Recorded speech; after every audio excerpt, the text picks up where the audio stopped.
शुरू अल्लाह का नाम लेकर जो बड़ा निहायत रहम वाला है। शेख अब्दुल वाहिद रहशून्य और उनकी जन्नत की साथी beautiful Islamic story in Hindi.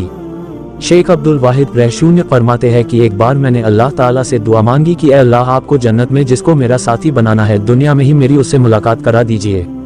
फरमाते हैं कि मुझे ख्वाब में बताया गया कि हबशा की रहने वाली एक औरत मैमुना है जो जन्नत में तुम्हारी साथी बनेगी। लिहाजा मैं उस बस्ती की तरफ चल पड़ा। जाकर बस्ती वालों से पूछा तो उन्होंने कहा कि वह तो बकरियां चराती है और इस वक्त बाहर कहीं बकरियां चरा रही होगी।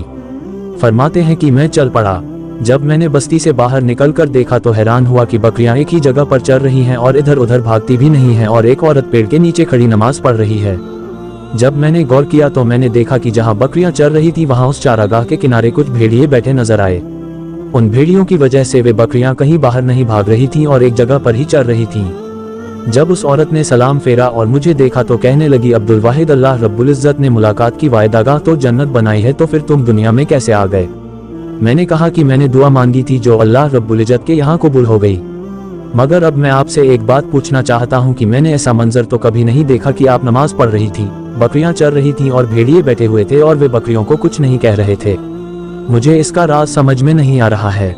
वह कहने लगी, अब्दुल वाहिद, ये बात समझनी आसान है कि जिस दिन से मैंने अपने परवरदिगार से सुलह कर ली है उस दिन से भेड़ियों ने मेरी बकरियों से सुलह कर ली है। मालूम हुआ कि फजकुरूनी उजकुरुकुम का एक मतलब ये बना कि ए बंदो, तुम मुझसे सुलह कर लो, मैं मखलूक की तुम्हारे साथ सुलह कर दूंगा। प्यारे दोस्तों, अगर आप लोगों को हमारा यह वीडियो पसंद आया है तो इस वीडियो को लाइक करके हमारे चैनल को सब्सक्राइब करके बेल आइकन जरूर दबा दे। खुदा हाफिज।